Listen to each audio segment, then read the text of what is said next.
constitutional in the British Parliament in the early 1800s. So that's up there as a commemoration of them, which shows that Bantry was very patriotic in the old days. Never mind, in modern times, I don't know how patriotic it is today, but at least we have a tradition. Their names are all over the world. One of the Healys, as I told you, became the first Governor General of Ireland. He started his political career at an eviction in Lahore, which is 2 miles out the road from Bantry. It was there he started, finished up in the highest honour of the state.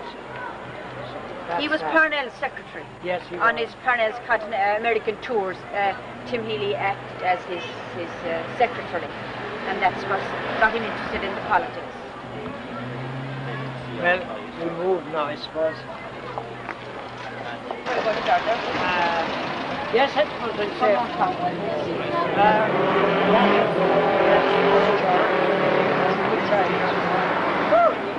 And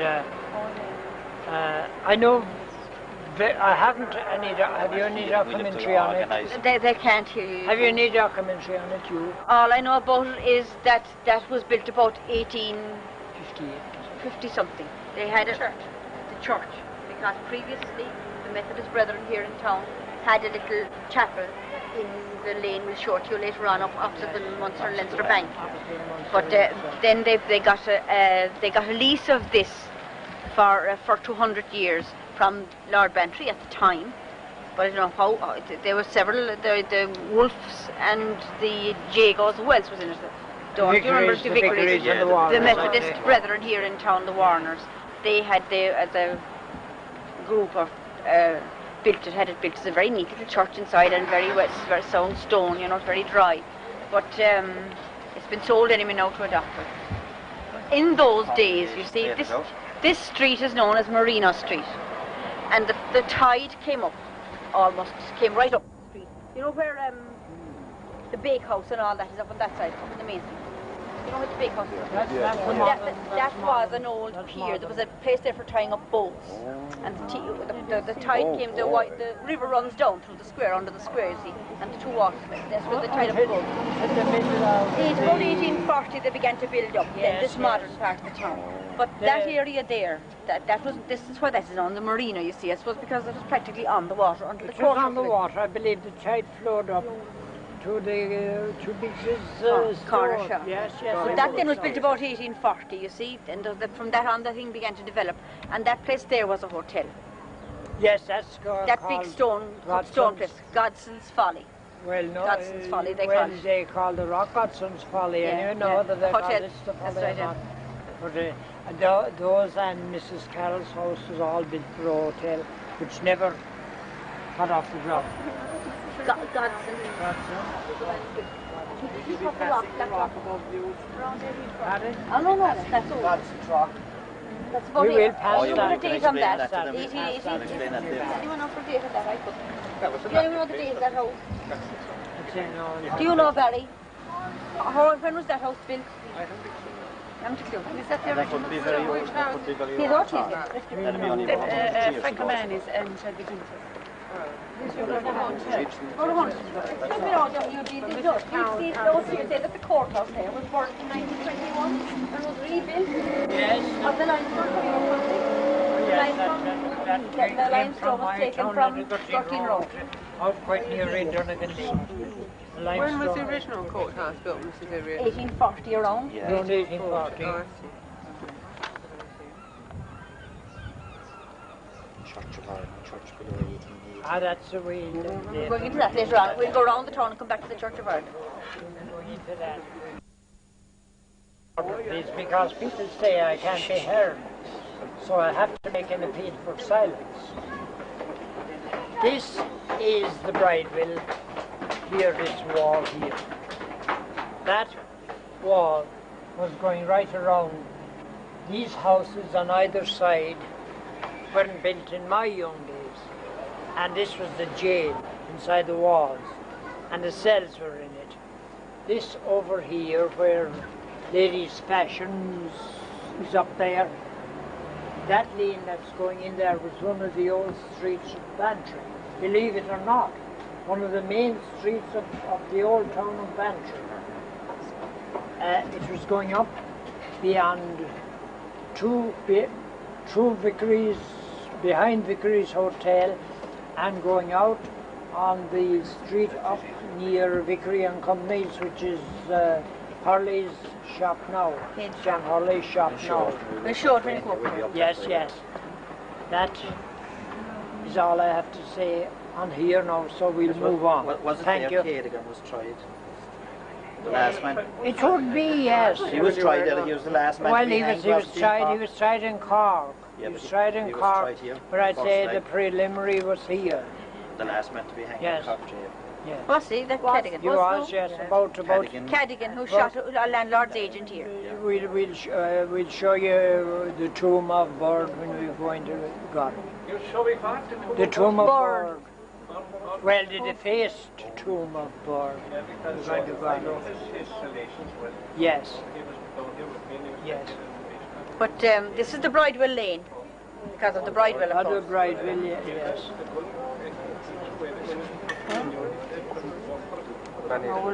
By the way, I should have mentioned that the square, when it was called Wolftown Square, was the chairman of the town commissioners that called it Wolftown Square was the great James Gillooly, who was our member of parliament here for many years.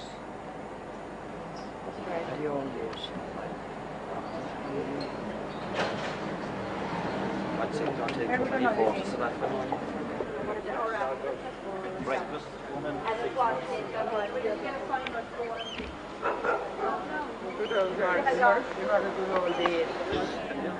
Way back in the middle of the what, 17th century.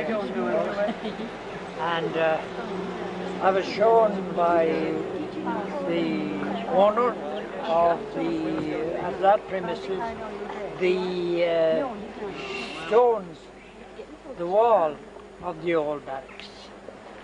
And I believe all the where the coal yard is, biggest coal yard, which you can see from where we are, that place was all excavated and the soil of it taken as ballast over in boats that come over here with, from parts of England and Wales with cargoes, and that going no cargo to take back, only ballast. And I believe all that stuff, and even where the O'Leary shop is, he told me that was all ballasted, excavated for ballast way in that time of year. And now we go here. I don't know whether we can go into Gorry or not. I hope you're all heavily insured. Anyway, that's all. That's all I hope. Not as far as I know. Not as far as I Commissioner, know. Friday night, no. Michael Clan told us who built that place, and I can't remember. Can you? I can't remember. I didn't even hear him. He was telling who built that and what. Who, I hope you're insured. I'm worried. I don't think you can go in here by the look of things. It looks to be very overgrown. I wouldn't advise you. Anybody wants to.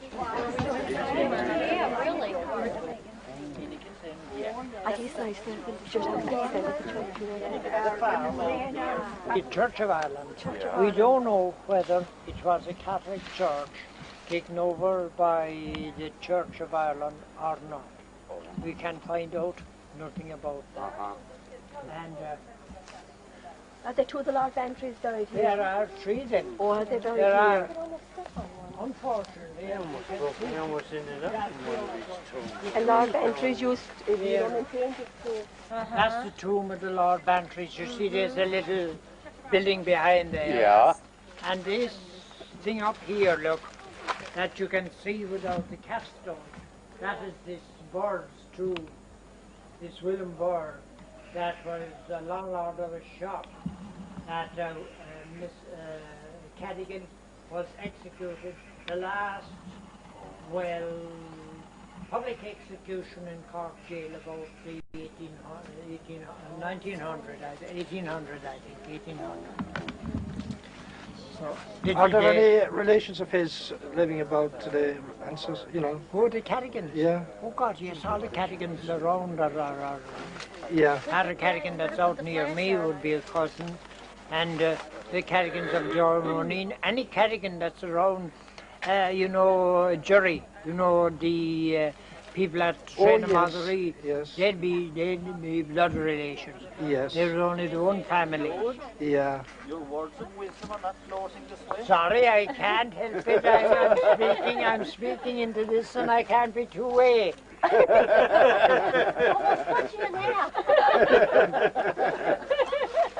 This is real interesting. Yeah. Very. We don't know, as I tell you, whether it was ever a Catholic church or not, or we can't find out. Even we can't find out what the name signifies. What time would you... What date is this church usually? That we couldn't say. It would be after the Reformation, I suppose. 1600? Yes, about that, I'd say. About 1600, I suppose. How long is it since it was 1704 to 1880. Which is? This Is in use? 1704? to 1880. It must be in use so late as that, because the church below was built in 1818, wasn't Yeah. it? Well, there was an overlap, I suppose, like with 1704 to 1880. Yeah. 1818. Yeah, the church below was built in 1880. The church below was built in 1818. Oh, the church over there was built in 1818 Yes, over there? yes. We'll go into that too when we come to it. There was an Act of Parliament passed in 1699 or something, British Act of Parliament, to transfer the church from Keelmuckamogue in here. This parish here is called Keelmuckamogue. It's not a parish of Bantry. There's no parish of Bantry. A graveyard 3.5 miles out. Yes, I see. Keelmuckamogue graveyard. Officially, still in legal documents, very it's described as the parish of Keelmuckamogue. But in the Catholic Church, it's the parish of Bantry. In the Protestant, it's the parish of Keelmuckamogue. Which was there, it was Catholic, of course, in those days. Which was called Keelmuckamogue. Yes, okay. Unfortunately, we can't Yes, get yes. up to it. Or Have the Archaeological Changed the name of Society the ever parish name to considered Bantry. cleaning it out or doing anything with Protestants it? didn't retain the name. it is a responsibility. He wasn't able to answer it. He told me that most probably they are buried in the lodge, the Longwood Lodge in Glengarra, which is now owned by a Pakistani consul yes. inside Yasin. Yes, and more than likely both first and second Earl were buried there because it was there they lived most of their time. Yeah. That takes you back to 1828. The first Earl died 1840s. The first Earl died 1848, and the second fellow died 1868. So if their graves are there, they're out there. Did you know, Mrs. Reardon, that there was somebody buried here within the past 2 months? Sorry, thank you. Warner. Was there? Oh, yes, there was. Oh, yes, there was.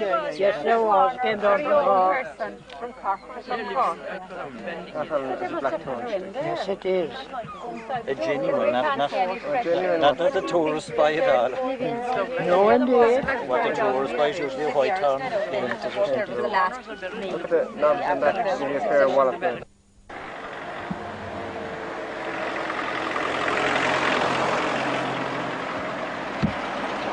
Yes. I should have seen after that. I forgot. I suppose most of them have Yeah, been oh, in that's all. Not really. A horse there. Somebody had a story about carts being transferred up there. Remember, there was somebody shot down here, and that Mrs. Welch told that story about the Nothing with that at all. somebody was shot down here at the post office on the post. The bodies on a cart about here, wasn't it, Mrs. Welch? They were That was a different thing. Was it? Different Was it? thing, yeah. The Civil War, was it? The Republicans. Yes, that's Civil War. Gibbs Ross. I don't know. Gibbs Ross. Pardon? Gibbs Ross. Yes, Gibbs Ross was shot. And they brought the body up that way or something. That's the old one, of course. Gibbs Ross would be buried in Cara graveyard. His grave is in Cara graveyard. I saw it in Cara graveyard. My God, you have a notice down here that Ernest Blythe stayed where Monica's shop is now. Where did you get that? I don't know where I got He was that here Bantry Catholic Church. It was built, this straight portion of it here was built in 1826 and the side wings were built in 1846. You have two statues here, St. Finbar and St. Ita, by the great Corse sculpture, what was that? Murphy. Yes, Seamus Murphy. Seamus Murphy. They're new. They're new. No, yeah, this is Uncles of the present people. no, the present Murphy that was not our people. Not here. our people. Seamus at Murphy all. of Cork. Seamus Murphy, Stone Mad. that wrote the book Stone Mad. Stone Mad. Oh, I know. That's all I have. Then you have the cemetery here, which you can visit if anyone you want to. There is a tomb there of the parents of the famous William Martin Murphy, who, he took part in the big Dublin strike in 1913, using the side of the employers. As a matter of fact, he broke the strike in Dublin, and naturally he wasn't very popular with the labour element for the remainder of his life. And you've also a tomb there of a sub-landlord, Shea Lawler, who was the sub-landlord of my own area out there. He lived in Gutting Row House.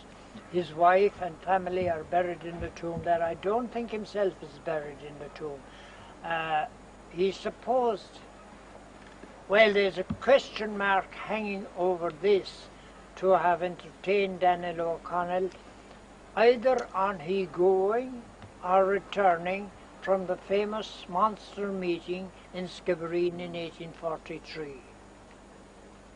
Well, somebody told me lately that O'Connell did not stay there, that he stayed in Dunmanway. But I still am questioning And that's it. the one down by the lake, isn't it? Yeah, Down by where the the sea, McGraths were. Down by the sea, down by the It is sea. the at McGraths don't 50 live in it now, they McGraths that own it now. Because a lot of people thought it was the other one opposite down. Yes, yeah. because the amazing thing about it is that it was a relative of his own, one of the O'Connells, who was married to one of the O'Sullivans of Reendurrigan, was staying in that particular house at that time. No, seemingly they didn't see eye to eye. You don't get people in the same family sometimes seeing eye to eye. That's going on to George, where was the church before this was built? I might be interested to know. It was a thatched house up where the priest's houses. See where the priest's dwelling houses are, back of the trees here directly, just below the convent. There's an avenue into them. That's where the church was. Yes, Church, yeah. and there was a school here where the church entrance is now. Something is burning again, look. Yes. But now, you see, as we're on the height now, where the library stands. Yeah, now, there was a woolen mills. There was a woolen mill in latter years. Prior to that, there was a flour mill, and as I said, woolen must have been always part of the trade here, because Vicaries had ran a running a woolen cloth dyeing business. You know, they dyed cloth here in over 150 years ago. And then this woolen mills. But before that, according to Alfie Cook, who was the agent for Lord Bantry's estate, the Earls of Bantry had would you call it a distillery or a malt house? Malt house. And malt house. the tenants had to sell their oats or whatever he needed, the grain, to him at his price. If he wanted to give tuppence a bushel, they had to sell it at that price. They had no other market for it but to bring it in here and sell it to Lord Bantry at the malt house. And that also was down there in that little hollow that we've just passed around there. Now you see from that corner, it looks a very small area, but there must have been very active and a lot of. I mean, there were lots of trades. I'd say that was the main part of the town in the old days. It was. Yes. There was What about the powerhouse? later on, there was an electric powerhouse there. You see, after the woolen mill's closing down, the power supplying the whole town with electricity was there before the ESB took it over. And that was only the ESB, and it came in here in 1939, was it? Or when did the ESB come in here? Really? It wasn't the ESB at all. 39. It wasn't the ESB at all. Chris It was by the John name of Nugent. Oh yes, I know, but when did the ESB take over then? John, you'd know, John. Did they When have did the gas ESB here take then? over? Barry would Did they have know. gas works? No gas. There was no gas When did the ESB take over here, Barry? That's what I thought. Yeah, that's John They Keohane. were eye lamps. But one of the Lord Bantrys had a manor house. Stay there where the Allergy factories now. One of the Smaller towns to have gas. I know that. Oh, a powerhouse. If you care, you go into the cemetery, but there really isn't anything to see there because it's like the rest of it is hopelessly overgrown. From where, Barry? The mill wheel there. No, the big mill wheel was there. And there was a shaft driving into the one mills inside. And Brennan's bought the whole lot. And they made their money out of it and closed it down when the ESB came in here. They got, I know, it was £60,000 for Bandon, Dunmanway and this place, and they abandoned the woolen mills here. But were Brennan's running it as a woolen mill? They were. They were running it down as a woolen mills. In other words, only that it was unfortunate that the likes of Biggs didn't take it over. It would be, Still a woolen mill. It would be still a woolen mills, and it had a name which was world famous. That was ever established in Bantry. Is that Costigan's? That was Costigan's house. That's Yes, Marina House. House. That's Marina House. That was established in 1860. 1860. Oh, no, they came to Bantry about 2 or 3 years before that, and they lived there until they built the place Until above. they built a convent up here, which you can't see through the trees or through the school now. But there was a beautiful red brick building up there. Came here. Which was They came to Marina House. by that school, which never should have been, but it was anyway. But that was Bantry's original convent. I believe it also at one time was a barrack. That's right. Yes. It was a barrack at one time also. Before that or was- after? After.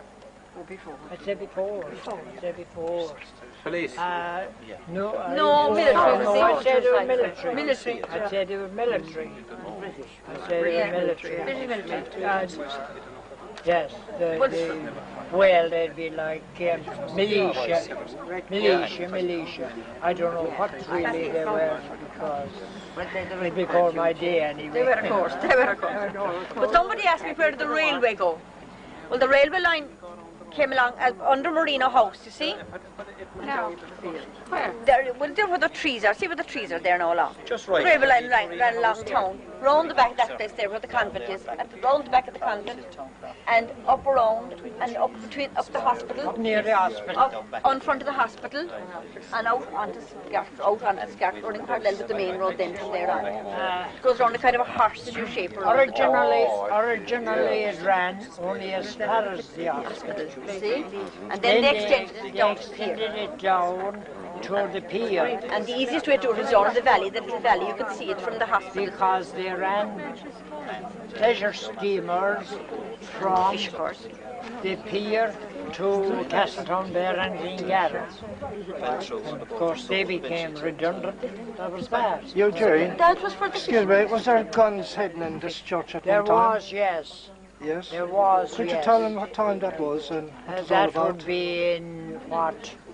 In 1919, 1920, I'd say. Too many meetings, please. Keep quiet. There was a raid on a British sloop below at the pier, and they got the guns off her, and they went along Rinrower Strand, and came up past the Congo, as we call it locally, which would be what? I don't know what is the fish. They crossed the railway. They crossed the rail up past. By the yes, Soup Cove. House Gate, yeah? They came up They would have got up the through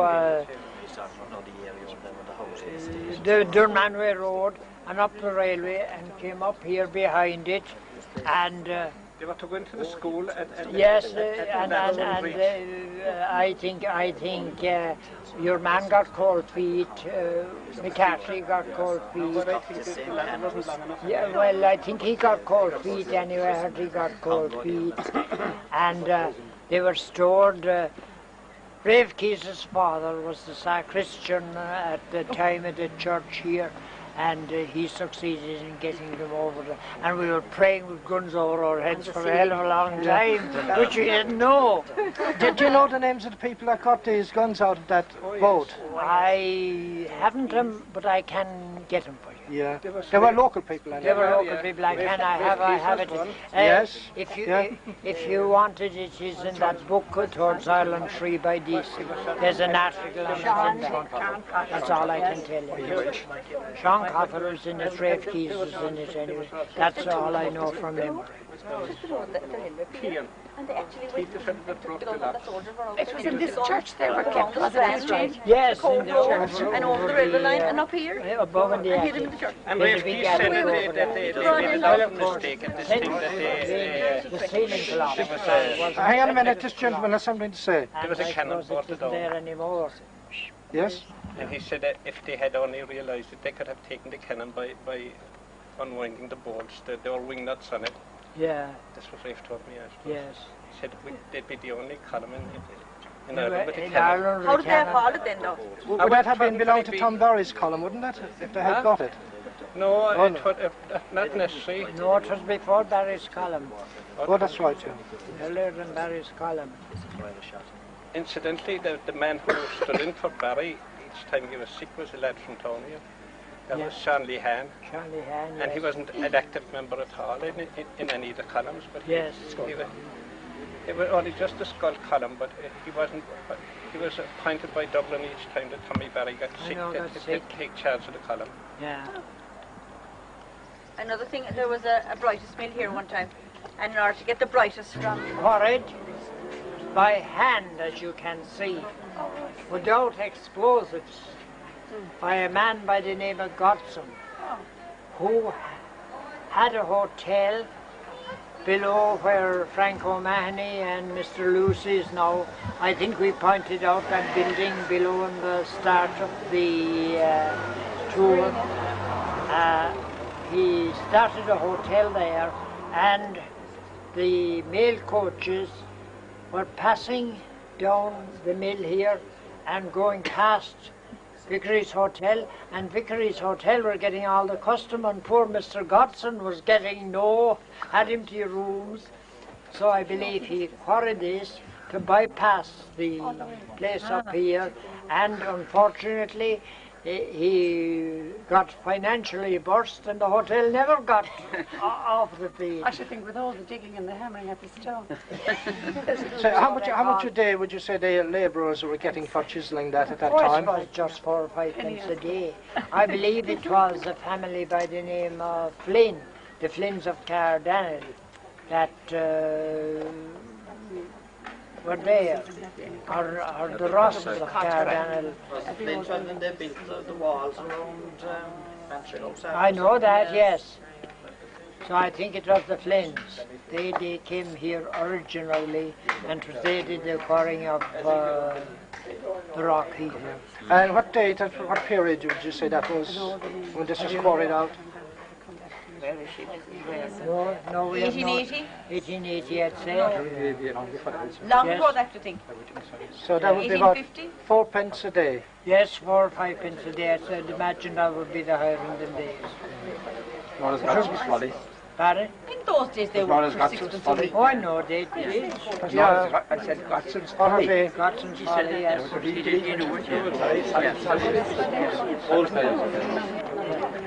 Well, look out now. What did you say, Mrs.? You'd think it'd be less than that? This is Dr. Han said about 1850, he thinks. See, as I say, the town didn't begin to develop until after the famine. You know? Although there was 4,500 people here at the famine, 1849, 1846 to 49, that period. There was 4,500 people living in this small town then. It's 1983 now, so what is the population of Bantry at the present time? It's increased recently. It was about 2,000, now it's 3.5. It is the last population, the last census, it was one of the highest population of the towns of West Cork. The highest. More than Skibbereen, more than Dunmanwich. Yes. Nearly 4,000 was the last census. Doesn't look it. Yeah, spread out a lot, you see. Yes. Yeah. But that is Black Rock. And Bantry House was originally known as Black Rock House. So all that area must have been a Black Rock. I mean, Bantry House. And the entrance into Bantry House was up that road, you see. Black Rock Road was the Black Rock Road was the original entrance into the Bantry House. Catherine could come from the Black Rock below near the bathing box. Oh yes, that's Black Road. It's all the same It's all area. Black Rock, It's all Black Rock. I hear some people say that you didn't get fourpence a day at that time, to be much less than that. Less than that. I remember talking to an old man when I was living in Kerry who worked down the roads. He told me himself, well, if you were alive today, he'd be about 100. And he told me that when he went to work, he worked for sixpence a week on the roads. Yes. Labouring. They was very glad to get sixpence a week labouring. That would be breaking stones, really, that was wouldn't it? a penny a day roughly. Yeah. That would be breaking stones. Well, in my young days, all a labouring man we used to get was 10 shillings a week. I know that was as higher. Well, of course, he That was was a lot, kept. Eugene. Yes, it was. Kept. Also, he got his grub and his bed and all this. He was living in with the family, as you might say. And I know that was was considered reasonable, I suppose. Damn lucky to get it, maybe. Yeah. This place is called a customs camp. It seemingly, customs was a toll collected originally by Lord Bantry, who leased it to Timmy McCarthy, Justin's grandfather. It was a toll on beasts, and I believe on every farm produce, cabbage, turnips, eggs, butter, every damn thing you had for sale. That was farm produce in the old days. There was an English landlord, wasn't there? Yes, Lord Bantry. Yeah. And it was collected here. There was no escape seemingly. This gap here was no escape across it. And it was a good place to stop beasts or stop every traffic, every kind of traffic. That's why it is called a customs gap. Customs would be something like that. That is the modern customs, if you like. But I think that you couldn't say that either, because that was going to a private individual. I know, VAT yes, is for people of the country, isn't it? But yes, but still, it is all coming out of the people's pocket. Yes, but it went to a private landowner that time, didn't it? I What's know the it difference? did. I know it did, but who was the boss that time? Only the private landowner. Correct, yeah. Well, we'll move now. Which one? That's what they talk where the roses are. This is called Rose Cottage. And in it lived one of the most famous Bantry men, I'd say, that ever existed. He is the two brothers, Aim and T.D. Sullivan. A.M. Sullivan wrote the history of Ireland, and Young Ireland, I think, in several books. And T.D. wrote famous songs.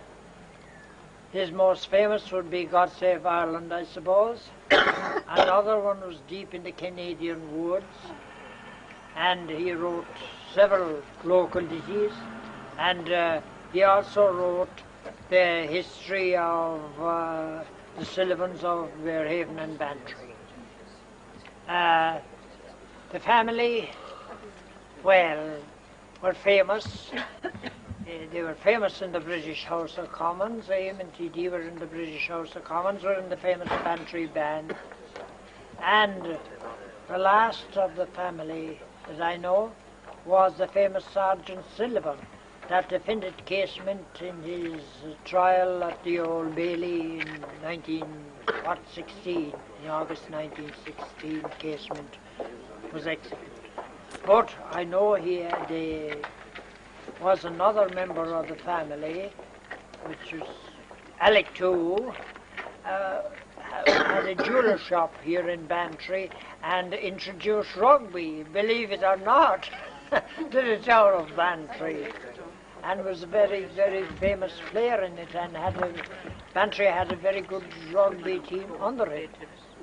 So that's all I know, but the Sullivan... Was there one of the Sullivans allowed there with Dublin? There could be, yes. There was, and they were responsible for the monument there, Queen Victoria. There was a lot of reaction. Oh, I'd say so, I'd say And so. there's a connection with Higgins. Yes, the present Lord Chief Justice is related to the Sullivans through somewhere or another. I think his mother was a Sullivan or some damn thing. They're connected anyway. The whole lot of that road, the Sullivans, the Healys, the Harringtons, the whole damn lot of them were intermarried. They're all connected. The Harringtons, of course, came from Castletown Bear more than from Bantry. Well, they call this Blackrock Road. That's all I know of it. It was the older portion of the town. Is now the residential portion of the town. I don't believe it was ever the shopping section of Bantry at any stage. I believe it was always the residential portion of Bantry. Yes. How long ago, Eugene Sullivan? 40 years? Well, before the 1900s anyway. For the 1900s anyway. And this gentleman wants to know, are the books available in the newsagents and that he wrote about Ireland? I wouldn't say so. Oh. I'd say they're I'd out say of print. I'm afraid they're out It's of out of print. print. I'm Get it in the afraid they're out of Library. print. I think you may get the Sullivans of Bearhaven and Bantry in Cork City, but I doubt if you get them in any local bookstall here. It's in the library, and if you ask in the library, Sean, so to see it and read it. Here's Sean, is You can read it, sit in the reference. What will you call me? Okay. Am I right? This is Church of Ireland and Bantry, and all I know about it is those monuments here, which you can read, were erected to the ends of Bantry and their countesses over the years. I believe there's a window also somewhere in the church dedicated to the Lord Bantrys. It's probably one of those, this window here. I know nothing about it really, but otherwise, all I know that this church was built in 1818. That's all I know about it. Otherwise, you can see for yourself, it's a very nice, well-kept church. I'm very thankful to the curator for putting on the lights and facilitating us in every way. And I think that ends our little walk. And thank you very much, all of you, for your attendance. And maybe in the future we might meet again, please God. Thank you all very much.